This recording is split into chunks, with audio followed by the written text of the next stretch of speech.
Hello guys, तपाईलाई स्वागत छ फेरि पनि मेरो च्यानलमा। आज म लिएर आएको छु what is ideal gas. Ideal gas भनेको चाहिँ चार्ल्स ल र बोइस लको चाहिँ कम्बिनेसन चाहिँ आइडियल ग्यास हो। यो चाहिँ इक्जाममा लास्टै सोध्ने गर्छ कि पिभी इजिकल टु एनआरटी भन्ने वाला। अनि पिभी इजिकल टु एनआरटी वाला चाहिँ डिराइभ गर्ने इक्जाममा धेरै प्रायः जस्तो सोधिरहेको हुन्छ, what is ideal gas, derive the PV is equal to NRT भनेर।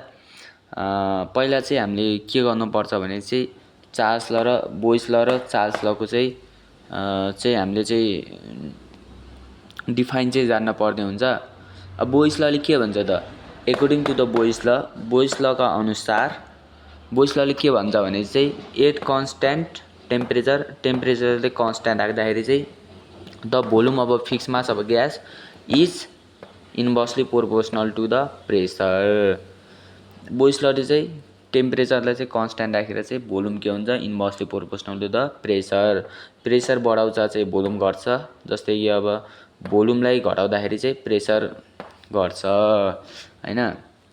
जस्तै कि अब एउटा बेलुनलाई भनौँ, एउटा कन्स्ट्यान्ट जस्तै हैन, एउटा कन्स्ट्यान्ट टेम्परेचरमा चाहिँ हामीले चाहिँ बेलुनलाई चाहिँ त्यसको चाहिँ प्रेसर बढाउँदाखेरि चाहिँ त्यसको भोल्युम चाहिँ घट्छ र भोल्युम बढाउँछ चाहिँ त्यसको प्रेसर चाहिँ घट्ने गर्दछ हैन। अब अनि चार्ल्स लले के भन्छ त, हाम्रो चार्ल्स लले के भन्छ भनेपछि according to the Charles law at constant, यसलाई चाहिँ प्रेसर चाहिँ कन्स्ट्यान्ट राख्ने, the volume of a fixed mass of a gas is directly proportional to the absolute scale temperature, V directly proportional to the temperature. Volume बढाउँदा temperature बढ्छ, temperature बढाउँदा volume बढ्छ। यो चाहिँ डिरेक्टली प्रोपोर्सनल हो यो त हैन।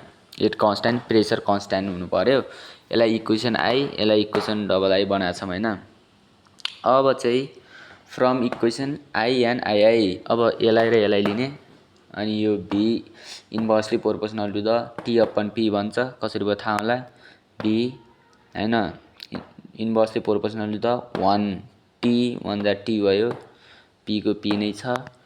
अनि हैन इन्भर्सलीलाई हामीले जहिले पनि इजिकल टु गर्दाखेरि के थपिन्छ हैन, केटी अपन पी भयो हैन। पी यता मल्टिप्लाई क्रस मल्टिप्लाई हुन गयो, पी इजिकल टु केटी भयो। यसलाई हामीले इक्वेसन ट्रिपल आई मान्यौँ। यो मानिसकेपछि के भनेको के हो त भनेर हामीले यसलाई केलाई चाहिँ खुलासा गर्नुपर्छ। वेयर के इज प्रोपोर्सनालिटी कन्स्ट्यान्ट हो। अब यदि 1 mole of gas taken then K is replace by R, यदि हैन केले चाहिँ 1 मोल अफ ग्यास चाहिँ टेकन गर्छ भने चाहिँ यो चाहिँ के चाहिँ रिप्लेस भएर के हुन्छ, आर हुन्छ। अनि पिभी इजिकल टु के को ठाउँमा आर रिप्लेस भयो हैन, आरटी भयो। अनि for N mole of gas भयो, पिभी इजिकल टु एन थप्यो हैन, एनआरटी भयो। अनि यो चाहिँ हाम्रो के भयो, PV is equal to NRT. Ideal gas चाहिँ हाम्रो के भयो, डिराइभ भयो। हेर्नु होला है, सार्नु होला। यो चाहिँ यति हो, धेरै छैन। हामीले चाहिँ जान्नुपर्ने बोइस ल र चार्ल्स ल जान्नुपर्छ। अनि यति हो, अरू के छ र अरू केही छैन। अनि प्रोपोर्सनालिटी कन्स्ट्यान्ट यो चाहिँ थाहा पाउनुपर्छ हैन। यति हो। Thank you for watching this video guys, bye bye, see you next video.